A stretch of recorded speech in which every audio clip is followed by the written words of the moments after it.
కానీ పిల్లలు పుట్టకుండా మత్తు పదార్థాలు కలుపుతున్నారని, ఇంకొంతమందేమో వీళ్ళు కావాలని హిందూస్‌ని టార్గెట్ చేస్తున్నారు ఇంకొంతమంది అంటున్నారు. నేనేమంటున్నా ప్రూఫ్స్ ఉంటే ఎక్కడైనా నిర్ధారణకొస్తే మాట్లాడడానికి మేము సిద్ధంగున్నాం.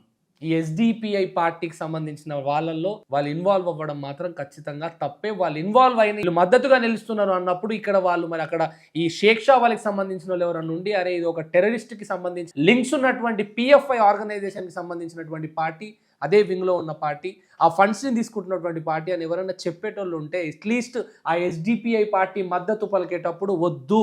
అది పెద్దవాడైనా, చిన్నవాడైనా ఒక జర్నలిస్ట్‌గా, ఒక యాంకర్‌గా, ఒక సామాన్యుడిగా, ఒక బాధ్యత గల సామాన్యుడిగా కూడా క్వెషన్ చేయొచ్చు. కానీ ఆ ప్రశ్న కేవలం పేదవాడి దగ్గరనే ఆగిపోకూడదు. ఒక చిన్న వ్యాపారి దగ్గర మాత్రమే ఆగకూడదు. యాంకర్ బాలాజీ వెళ్ళి అడగడం తప్పు కాదు, అడిగే విధానం తప్పు. వెళ్ళి మీ ఆధార్ కార్డు చూపించండి, మీరు ఎవరు అసలు, మీరు ఎక్కడ రోహింగ్యా ముస్లిమ్సా లేకపోతే పాకిస్తాన్ నుండి వచ్చిన ముస్లిమ్సా, సార్ మీరు ఎక్కడ ముస్లిమ్స్, ఇన్ని రోజుల ఒక ఎక్స్పైరీ డేట్ లేని బన్ అమ్ముతున్నారని క్వశ్చన్ చేయడం తప్పు కాదు, క్వశ్చన్ చేసే విధానం తప్పు. నీకు ఎక్కడైనా తను తప్పు చేసినట్టు నిర్ధారణ ఎక్కడైనా ప్రూవ్ అయితే, డౌట్ వస్తుందని పోలీస్ వాళ్ళకి కంప్లైంట్ చేసి, ఫుడ్ అథారిటీస్ వాళ్ళకి కంప్లైంట్ చేసి, ఆఫీసర్స్ ని పిలిచి ఒక ప్రాసెస్ ప్రకారంగా పోయి ఉంటే ఈరోజు ఎన్ని ఎమోషనల్ బీజిఎం పెట్టుకొని ఇంత సింపతి చూపించాల్సినటువంటి పరిస్థితి రాకపోతుండే కదా.